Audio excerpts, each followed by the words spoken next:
Hello दोस्तों, मेरा नाम आरुषि है। मैं एक छोटे से गांव से बिलोंग करती हूँ। हमारे गांव में बहुत दिनों से एक रिवाज चल रही थी कि अगर कोई लड़की 5 महीने में प्रेग्नेंट नहीं होती है तो उस तांत्रिक बाबा के पास ले जाया जाता है और वह बाबा अपने पास उस लड़की को सिर्फ 5 दिन रखता और लड़की प्रेग्नेंट हो जाती। ये बात जब मुझे पता चलती है तो मैं जानना चाहती थी कि बाबा उस कोठरी में लड़कियों के साथ क्या करता है। मेरी भाभी भी उस तांत्रिक की कोठरी में गई हुई थी क्योंकि मेरी भाभी के भी कोई बच्चा नहीं हो रहा था। 5 महीना पूरा हो जाने के बाद जब भाभी उस तांत्रिक के कोठरी में जाती है 5 दिन रहने के लिए, तो भाभी सच में प्रेग्नेंट हो जाती है। तो यही जानने के लिए मैंने भाभी से ये सब बातें पूछी।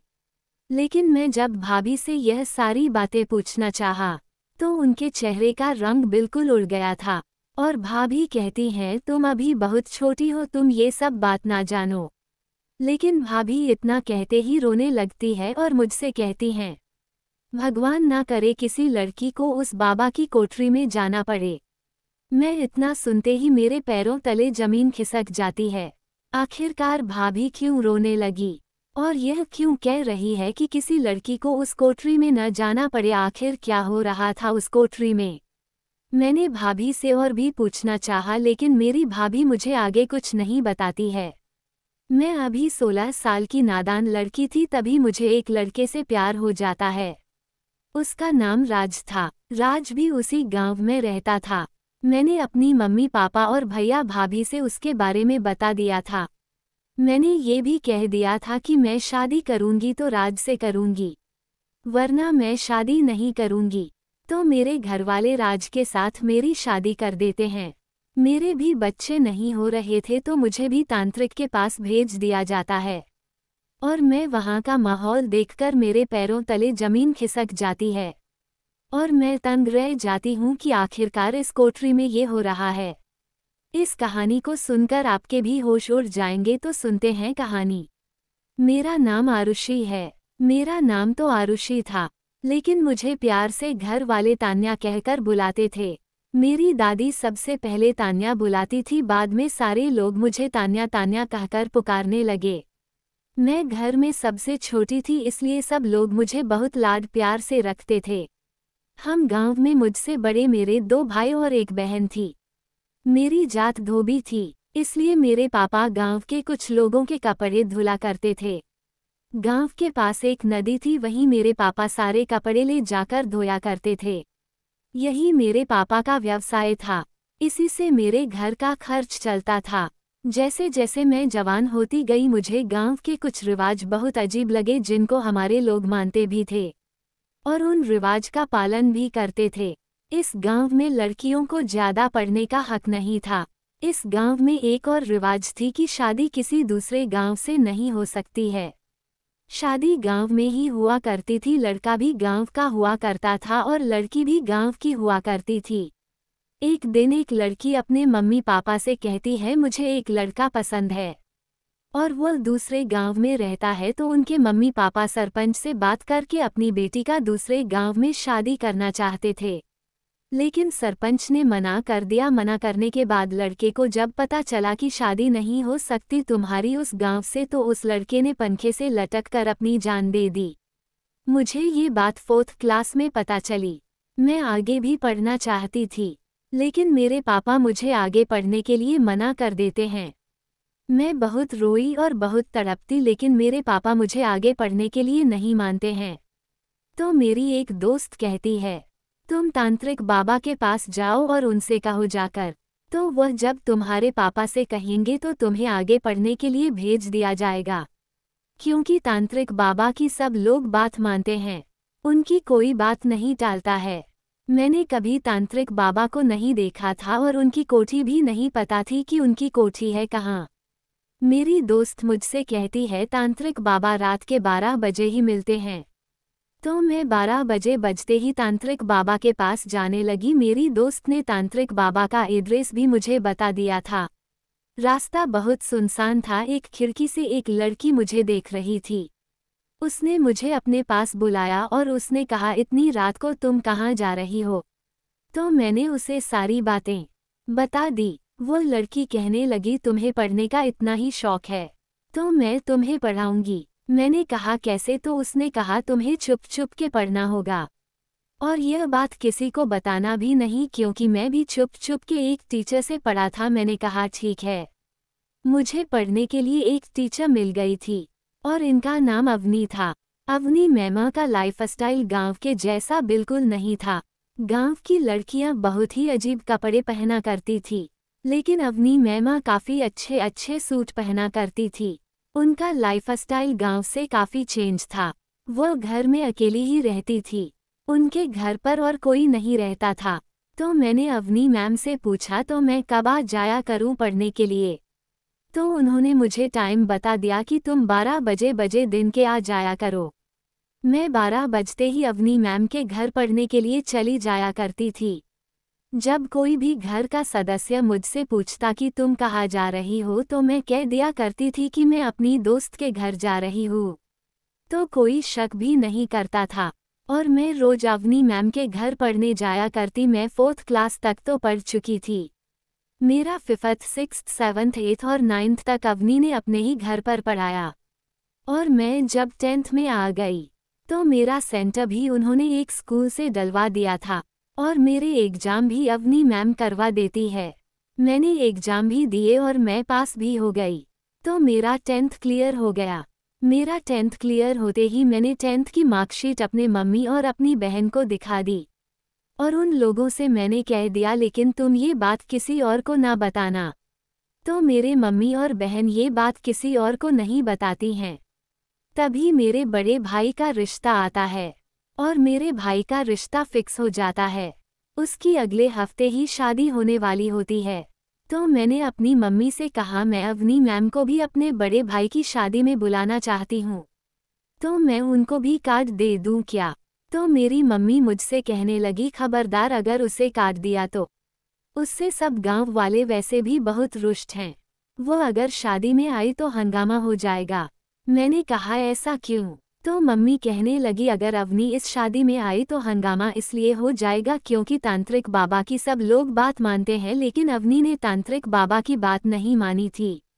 अवनी के बच्चे नहीं हो रहे थे तो सब लोगों ने उसे भी तांत्रिक की कोठी में भेजने का फैसला लिया, लेकिन अवनी इन बातों को नहीं मानती थी और वह तांत्रिक बाबा के पास नहीं जाती है।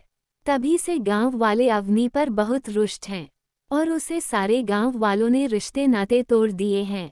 तांत्रिक ही गांव का सरपंच था। तांत्रिक के बारे में मैं ज़्यादा कुछ नहीं लेकिन काफ़ी जान चुकी थी। मेरी मम्मी ने अवनी मैं को कार्ड नहीं देने दिया। शादी में अवनी मैं नहीं आई थी और मेरे भाई की शादी ऐसे ही कर दी गई। मेरे भाई की जिससे शादी की गई थी वह पास में ही रहती थी, तो मैं उसे अच्छी तरह से जानती थी। वह पहले से ही मेरी फ्रेंड थी, तो मेरे घर आकर वह भाभी बन जाती है और मैं उसकी नंद, लेकिन ये रिश्ता नंद और भाभी का नहीं था। मैं उसे फ्रेंड ही मानती थी, वह भी मुझे फ्रेंड ही मानती थी, लेकिन मैं भाभी ही कहा करती थी। थोड़ी ही दिनों बाद मेरी दीदी की भी शादी पक्की हो जाती है और मेरी दीदी की भी शादी कर दी जाती है। अगर मेरे भैया की शादी नहीं होती तो मैं घर में अकेली रह जाती, लेकिन भैया की शादी हो जाने के कारण भाभी भी आ चुकी थी, तो मैं अकेली नहीं पड़ी। भाभी से ही बातचीत करके मेरा दिन कट जाता था। मेरी भाभी बहुत समझदार और सुशील किस्म की औरत थी। उनका ध्यान पूजा पाठ की तरफ सबसे ज़्यादा था। दिन में वह 2-3 घंटे तो पूजा जरूर ही करती थी। मैं और मेरी भाभी बहुत ही घुल मिलकर रहा करते थे। मेरी भाभी कुछ ज़्यादा ही पूजा पाठ किया करते थे। तुम्हें भाभी से पूछने लगी भाभी आप इतना पूजा पाठ पहले भी करती थी क्या? तो भाभी कहने लगी नहीं, मैं पहले इतना पूजा पाठ नहीं करती थी, लेकिन मैं अब ज़्यादा पूजा पाठ करने लगी हूँ, क्योंकि अगर मेरे 5 महीने तक कोई औलाद नहीं हुई तो मुझे उस तांत्रिक की कोठी में जाना पड़ेगा। 4 महीने बाद मेरी दीदी तो प्रेग्नेंट हो गई थी, लेकिन भाभी प्रेग्नेंट नहीं हुई थी, इसलिए भाभी बहुत ही ज़्यादा रो रही थी। तो मैं कहने लगी भाभी रो मत, भैया से कहो तो वो कहीं अच्छी जगह दिखाकर तुम ही दवाई दिलाएंगे, तो तुम भी प्रेग्नेंट हो जाओगी। भाभी कहने लगी अगर मैं प्रेग्नेंट नहीं हुई तो मुझे भी उस तांत्रिक की कोठी में जाना पड़ेगा। अब दिन ही कितने बच्चे हैं 5 महीने में। भाभी कहने लगी, यहाँ किसी भी औरत का प्रेग्नेंट सिर्फ और सिर्फ उसे तांत्रिक से ही कराया जाता है, और कहीं नहीं, ना कोई अस्पताल ना कोई डॉक्टर, सिर्फ और सिर्फ तांत्रिक से ही सब लोग अपनी अपनी बहू बेटियों को प्रेग्नेंट करवाते हैं। भाभी बहुत रो रही थी और मुझसे कह रही थी कि तुम मेरे लिए प्रार्थना करो कि मैं प्रेग्नेंट हो जाऊं और मैं तांत्रिक की कोठी में ना जाऊं। काफ़ी ज़्यादा दिन हो जाने के कारण गांव वाली औरतें भी मेरी मां को सलाह देने आ जाती है कि काफ़ी दिन हो गए हैं तो अपनी बहू को तांत्रिक के पास ले जाओ। कुछ दिन बाद 5 महीने पूरे हो जाते हैं और कुछ गांव की औरतें मेरी भाभी को लेने आ जाती है। भाभी बहुत रो रही थी, भाभी का बिल्कुल भी मन नहीं था उस तांत्रिक की कोठी में जाने का, और भाभी को कुछ पता भी नहीं था कि उस तांत्रिक कोठी में भाभी के साथ क्या होगा क्या नहीं, इसलिए वह और डरी हुई थी। भाभी का मन बिल्कुल भी नहीं था, इसलिए मैं कहने लगी जब भाभी का मन नहीं है तो ना ले जाओ भाभी को। तो मेरी मम्मी कहने लगी अगर भाभी नहीं गई तो तुम्हारे भैया भाभी को तलाक दे देंगे। तलाक के कारण भाभी तुरंत ही डर जाती हैं और वो जाने के लिए तैयार हो जाती है और बाबा की कोठी की तरफ सारी औरतें मेरी भाभी को ले जाती है और 5 दिन के लिए भाभी तांत्रिक के पास चली जाती है। मुझे तो विश्वास था कि ऐसा कुछ नहीं होता है, कोई तांत्रिक आखिरकार कैसे 5 दिन में महिलाओं का इलाज कर देता है। मुझे इन बातों पर बिल्कुल विश्वास नहीं था क्योंकि मैं अवनी मैम से यह शिक्षा ग्रहण की थी। मेरी अवनी मैम भी इन बातों पर विश्वास नहीं रखती थी कि कोई बाबा इलाज भी कर लेता है इन चीज़ों का। अवनी मैम हमेशा यही कहा करती थी, ये सब ऊपर वाले की मर्जी से ही होता है, तांत्रिक की कोठी में जाने से कुछ नहीं। मुझे भी ऐसा ही लगता था। गांव की सारी महिलाएं पढ़ी लिखी तो थी नहीं, तो उन्हें इस चीज़ का कुछ नॉलेज नहीं था। जो रिवाज सदियों से चली आ रही थी वही सब रिवाज अपना रहे थे। भाभी को तांत्रिक के कोठरी में जाए हुए 2 दिन हो गए थे। मैं जानना चाहती थी कि आखिर तांत्रिक की कोठरी में होता क्या है, तो मैं किसी को न बताते हुए तांत्रिक की कोठरी में जाने का निर्णय लिया। तांत्रिक की कोठरी गांव के सबसे किनारे थी। मैं जब वहां गई तो उसे कोठारी के आसपास बहुत कमरे बने हुए थे और उन कमरों में बहुत महिलाएं थीं। मैं एक एक कमरे में जाकर के अपनी भाभी को ढूंढ रही थी। दूसरे कमरे में ही मेरी भाभी मुझे दिखाई दी। मैंने भाभी से हाल खबर लेने की सोची, लेकिन वह पहले ही कहने लगी कि बेटी तुम ये कहाँ आ गई हो, तुम यहाँ से जाओ, कहीं तांत्रिक बाबा तुम्हें देख लिया यहाँ पर तो दिक्कत हो जाएगी। भाभी के आंखों में आंसू थे। मैंने भाभी से कहा भाभी यहाँ से चलो, तो वह कहने लगी अरे 3 दिन की तो बात है, 3 दिन बाद में आ जाऊंगी। और भाभी ने मुझे भगवान का वास्ता देकर वहां से भगा दिया। 3 दिन पूरे होते ही मेरे भैया और मेरी मम्मी भाभी को लेने के लिए तांत्रिक की कोठी चले जाते हैं और भाभी को लेकर अपने घर आ जाते हैं। भाभी जब घर आई तो भाभी के आंखों के नीचे रिंकल नजर आ रहे थे और यह रिंकल रोने के थे। तो मैंने भाभी से पूछा ये सब क्या हुआ है, तो मेरी माँ मुझे डांट के चुप कर देती हैं और कहती हैं बड़ों के बीच तुम कम बोला करो, समझ आया तुम्हें, अभी तुम बहुत छोटी हो, तुम ये सब ना जानो तो ज़्यादा बेहतर है। और मैं चुप हो जाती हूँ। मेरी माँ कहने लगी बाबा के इलाज से ये सब हुआ है और यह सब सारी महिलाओं को होता है। भाभी बहुत कमज़ोर हो गई थी। मुझे ये सारी बातों पर बिल्कुल विश्वास नहीं था, लेकिन कुछ दिन बीतने के बाद भाभी सच में प्रेग्नेंट हो जाते हैं। भैया और भाभी तो पूछो ही मत, बहुत ही खुश थे। उन्होंने सारे गांव में मिठाइयाँ बांट दी। अब मुझे कुछ समझ नहीं आ रहा था कि आखिरकार यह सब हुआ तो हुआ कैसे। मैं इन चीज़ों पर बिल्कुल विश्वास नहीं करती थी, लेकिन ये सब कैसे हुआ यह मुझे जानना था। मैं जानने के लिए भाभी के पास गई और भाभी से पूछा भाभी मुझे ये सब जानना है, आखिरकार तांत्रिक उस कोठी में क्या करता है महिलाओं के साथ में। भाभी से सारी बात पूछने लगी। तांत्रिक 5 दिन में ही क्या करता है कि महिलाएं प्रेग्नेंट हो जाती है और तुम भी प्रेग्नेंट हो गई हो। मैं यह भाभी से पूछा तो भाभी के चेहरे का एक्सप्रेशन कुछ अलग ही था। भाभी मुझे बताने के लिए राजी नहीं थी और कहने लगी तुम अभी बहुत छोटी हो, तुम ये सब ना जानो।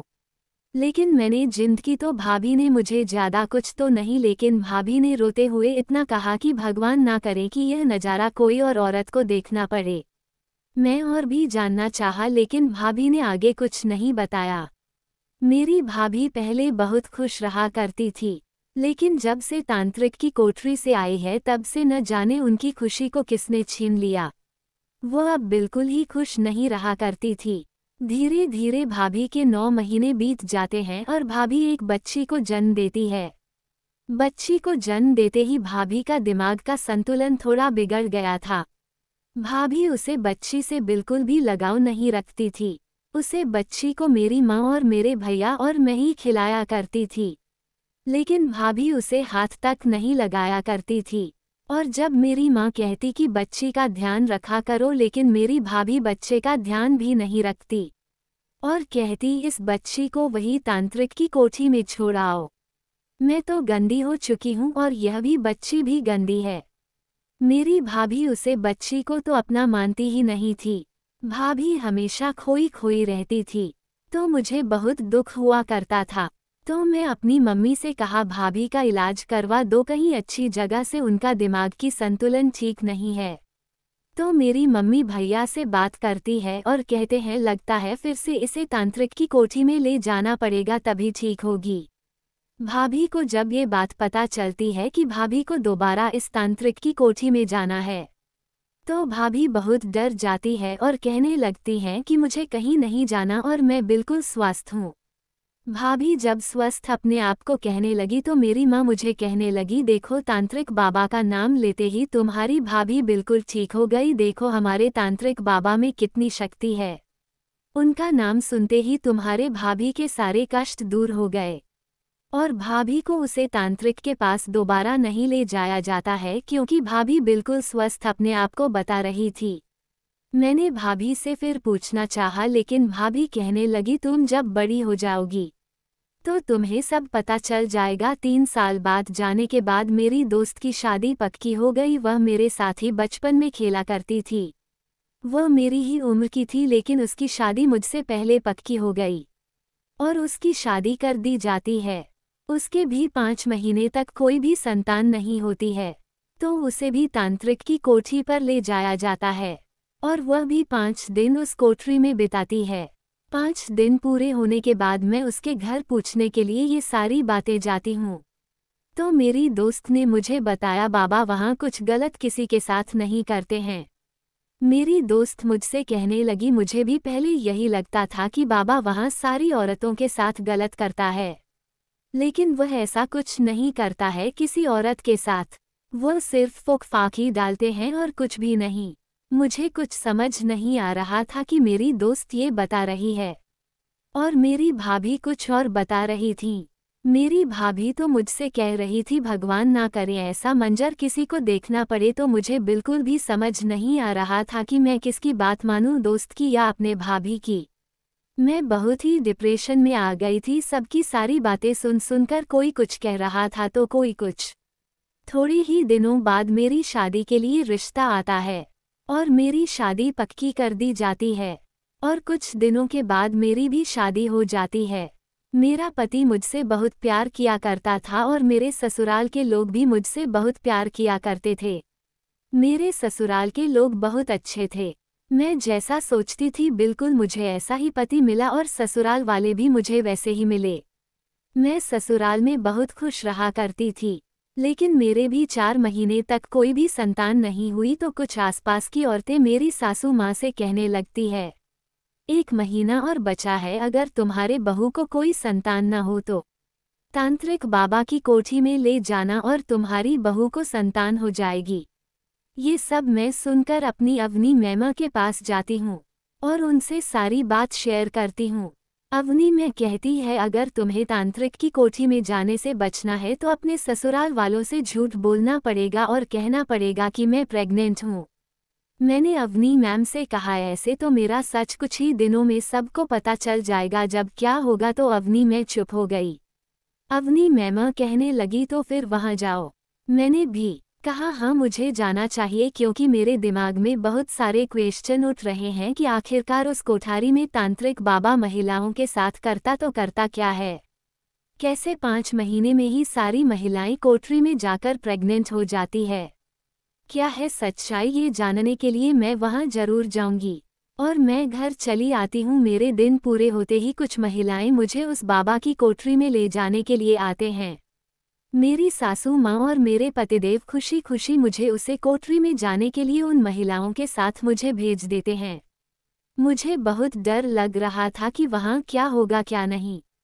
सुबह होती है, सुबह ही सुबह मुझे ले जाया जाता है तांत्रिक की कोठरी पर। मैंने पहले तांत्रिक बाबा को कभी नहीं देखा था। मैं जब तांत्रिक बाबा को देखा तो वह काले कपड़ों में एक महिला पर कुछ फूफा कर रहे थे। उसे महिला के आसपास बहुत ही अगरबत्ती लगी हुई थी। उसे महिला के पीछे कई महिलाएं बैठी हुई थी। उनका नंबर भी आज ही लगने वाला था। मैं आज ही आई थी, तो मेरा नंबर आज शायद नहीं लगेगा, मुझे ऐसा ही लग रहा था। मैं भी वहां जाकर बैठ जाती हूँ जहां सारी महिलाएं बैठी थी। जैसा मेरी भाभी ने पहले बताया था वैसा बिल्कुल नहीं हो रहा था। यहाँ तांत्रिक बाबा सिर्फ फॉक्स की डालकर महिलाओं को प्रेग्नेंट करता है। मेरा जैसा सोचा था, शायद मेरा सोचना गलत ही था। महिलाएं ज्यादा थी तो मेरा नंबर नहीं आ पाता है और शाम हो जाती है। शाम होते ही वह तांत्रिक अपनी टोली वाली महिलाओं से कहता है सबको कमरे पर ले जाओ, और वो महिलाएं सब महिलाओं को कमरे पर ले जाते हैं। सबके लिए अलग अलग रूम था। मुझे एक बहुत छोटे से रूम में ले जाया गया जहाँ बहुत सारी अगरबत्ती जल रही थी। वहां एक भी बर्फ नहीं लगा हुआ था, हर जगह अंधेरा ही अंधेरा था। मुझे अंधेरे से पहले से ही बहुत डर लगता था, लेकिन मुझे अकेले ही इस रूम में सोना था। थोड़ी ही देर बाद में सो जाती हूँ क्योंकि मुझे बहुत नींद आ रही थी। काफी रात हो जाती है। मुझे ऐसा महसूस होता है कि मेरे रूम में कोई दाखिल हुआ है। मुझे पैरों की आवाज सुनाई दी थी तो मैं जाग गई। मैं बहुत डरी हुई थी। मैं इधर उधर नजर लगाकर देखा तो मेरे पति ही मेरे सामने खड़े हुए थे। मैं बहुत खुश हो गई उन्हें देखकर। मैं कहने लगी तुम यहाँ कैसे, तो मेरे पति कहने लगे तुम्हें अंधेरे से डर लगता है ना, इसलिए मैं आ गया। और मुझे पता भी था कि अकेले रूम में रहना होता है, तभी मैं यहाँ आ गया। और तांत्रिक बाबा ने मुझे खुद बुलाया है और उन्होंने कहा है आज रात तुम अपनी बीवी के साथ सो जाओ, इसलिए मैं यहाँ आया हूँ। मैंने कहा अच्छा तो फिर देरी किस बात की, आ जाओ और सो जाओ। मेरे पति मेरे पास है और सो गए, मैं भी सो गई। सुबह होते ही तांत्रिक बाबा के पास जाती हूँ मैं और मेरे पति। वह मेरे ऊपर कुछ फूल फॉक करते हैं। वह तो इतना मुझे तांत्रिक बाबा शरीफ लग रहा था, वह तो मेरी तरफ नजर उठाकर देख भी नहीं देख रहा था। मैं समझ गई थी कि भाभी सबसे झूठ बोल रही थी, यहाँ किसी के साथ कुछ गलत नहीं हो रहा है। मेरी भाभी मुझे सब गलत ही शायद बता रही थी। बाबा फूक फाक डालकर मुझे फिर से रूम में भेज देता है। ऐसे ही मेरे 5 दिन लगातार बाबा ने भूख फौक डालकर पूरे कर दिए। और मेरे 5 दिन पूरे होते ही तांत्रिक बाबा मुझे जाने की इजाज़त दे देता है। मैं और मेरे पति तांत्रिक बाबा की कोठी से आ जाते हैं अपने घर। 2-3 महीने बीत जाने के बाद मैं प्रेग्नेंट नहीं होती हूँ। आसपास की महिलाएं तरह तरह की बातें कर रही थी, कोई कुछ कह रहा था, कोई कुछ कह रहा था। कुछ महिलाएं कह रही थी यह पति पत्नी ने पहले बहुत पाप किए होंगे, तभी तो बाबा की कोठरी में जाकर भी ये प्रेग्नेंट नहीं हुई है। मैं ये सब सुनकर बहुत डिप्रेशन में आ चुकी थी, इसलिए मैं अपने मायके चली जाती हूँ। मायके में मैं अपनी भाभी से मिलती हूँ और भाभी से बातचीत करती हूँ। मैंने भाभी से कहा भाभी आपने मुझसे झूठ क्यों बोला कि वहाँ लड़कियों के साथ बहुत गलत हो रहा है। वहाँ तो ऐसा कुछ भी नहीं होता है। वो तांत्रिक बाबा तो बहुत ही शरीफ है और वह फुकफाक ही डालकर हर महिलाओं को प्रेग्नेंट करता है। तो मेरी भाभी मेरी बातों से हंसने लगी और कहने लगी तो फिर तुम अभी तक प्रेग्नेंट क्यों नहीं हुई हो, और सारी महिलाएं के प्रेग्नेंट हो गई है। मैं भी तो तांत्रिक बाबा की कोठी पर गई थी, तो मैं भी तो प्रेग्नेंट हूँ और मेरे पास तो एक बेटी भी है। मैं ये बात सुनकर मेरे पास भाभी के सवाल का जवाब नहीं था, इसलिए मैं चुप हो गई। भाभी कहने लगी अब देखना तुम्हारे पास हर रोज 2 महिलाएं आएंगी और तुम्हारी सासू माँ से कहेंगे कि तुम्हारी बहू पहले बहुत पाप किए हैं, इसके पाप धुलवाओ और यह पाप तांत्रिक बाबा ही धुलेंगे। पापों का पश्चाताप करने के लिए तांत्रिक बाबा की कोठी में जाना होगा। रोज 2 महिलाएं आएंगी। मैं यह सब सुनकर बहुत डर गई थी, लेकिन पहले भी भाभी मुझसे झूठ बोल चुकी थी, तो मुझे भाभी के बाद पर सच्चाई महसूस नहीं हो रही थी। मैं अपने ससुराल जाती हूँ तो अब की बार सच में हर रोज 2 महिलाएं आती और मेरी सासू माँ से कहती कि तुम्हारी बहू ने पहले बहुत पाप किए हैं, तो इसके पश्चाताप के लिए फिर से इसे तांत्रिक बाबा की कोठरी में जाना होगा। भाभी ने जैसा कहा था बिल्कुल वैसा ही हो रहा था। अब की बार मेरी सासू माँ भी मुझसे बहुत नाराज रहने लगी थी, क्योंकि मैं उन्हें कोई औलाद नहीं दे पा रही थी, तो वह मुझे पहले जैसे प्यार भी नहीं करती थी और मुझे अब तो बहुत भला बुरा सुनाने लगी थी। मैंने अपने पति से कहा तो क्या करे, वहाँ हम लोगों को जानना चाहिए या नहीं? तो मेरे पति ने कहा हाँ बिल्कुल जाना चाहिए। तो हम लोग तांत्रिक बाबा की कोठी में फिर से जाने के लिए तैयार हो जाते हैं और तांत्रिक बाबा की कोठी में चले जाते हैं। वहाँ जाते ही तांत्रिक बाबा मेरे पति से कहने लगा, तुम्हारे पाप बहुत कम है और तुम्हारे पत्नी के पाप बहुत ही ज्यादा है, तो तुम्हारी पत्नी ही अकेले यहाँ अब की बार रुकेगी, तुम यहाँ नहीं रुकोगे। मेरे पति यह सब सुनकर मुझसे थोड़ी बहुत बात करते हैं और कहते हैं तो मैं घर जा रहा हूँ, तुम अपना ख्याल रखना। मैंने कहा नहीं, तुम मेरे पास ही रहो। लेकिन वह तांत्रिक मेरे पति को बहला फुसला के घर भेज देता है। मुझे सच भी जानना था, इसलिए मैं यहाँ इस तांत्रिक की कोठी में रुकी हुई थी कि आखिरकार ये तांत्रिक बाबा करता तो करता क्या है महिलाओं के साथ। मेरे पति घर जा चुके थे, मुझे कुछ महिलाएं फिर से वही रूम में ले जाती हैं और मुझे अब की बार अकेले ही सोना था। बहुत रात हो जाती है तो मैं सो जाती हूँ। मेरे रूम में फिर से कोई आता है, मैंने सोचा शायद मेरे पति ही होंगे, लेकिन अब की बार मेरे पति नहीं बल्कि वह तांत्रिक बाबा ही था। मैंने कहा बाबा आप यहाँ क्या कर रहे हैं? तो वह कहने लगा मैं तुम्हारा ऑपरेशन करने आया हूँ, तुम प्रेग्नेंट कैसे होगी?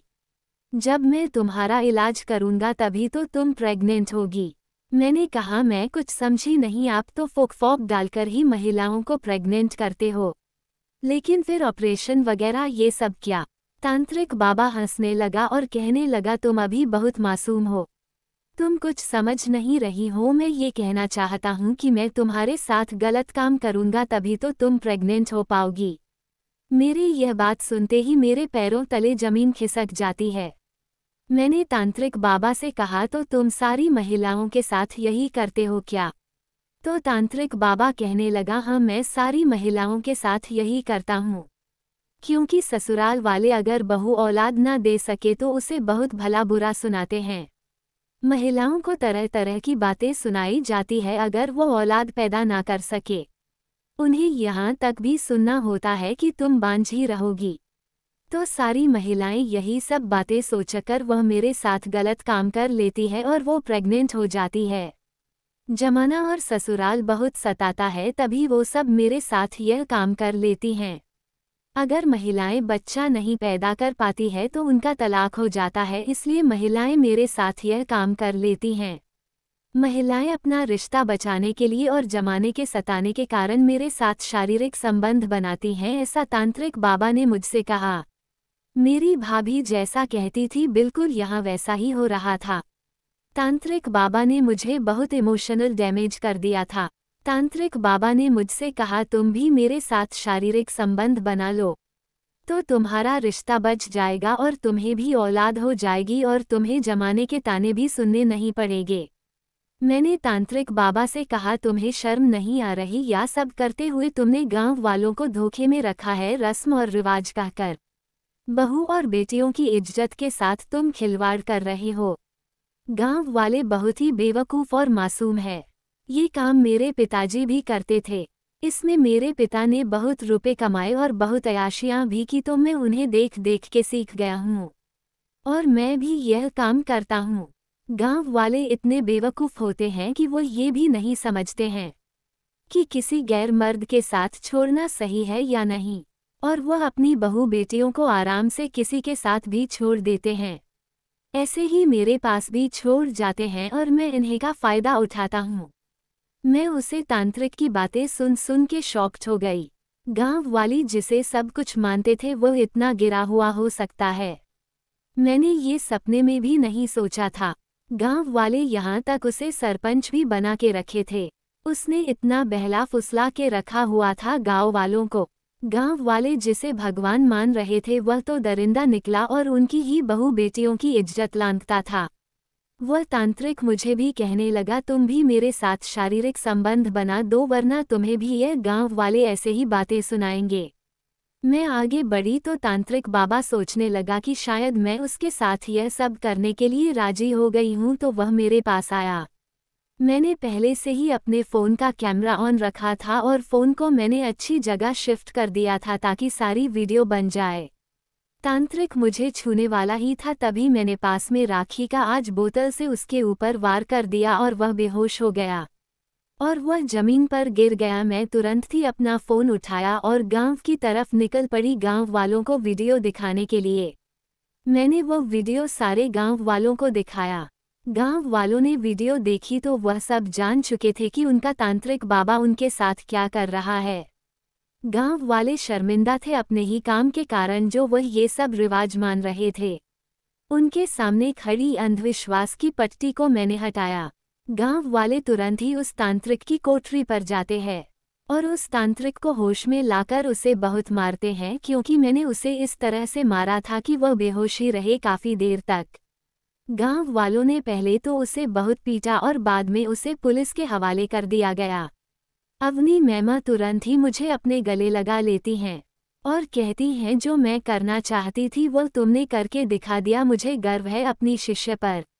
मेरी भाभी भी मेरे पास ही खड़ी थी और मेरी वह फ्रेंड भी मेरे पास ही खड़ी थी जिसने मुझे झूठ बताया कि वहाँ फुक डालकर ही वह तांत्रिक महिलाओं का इलाज करता है।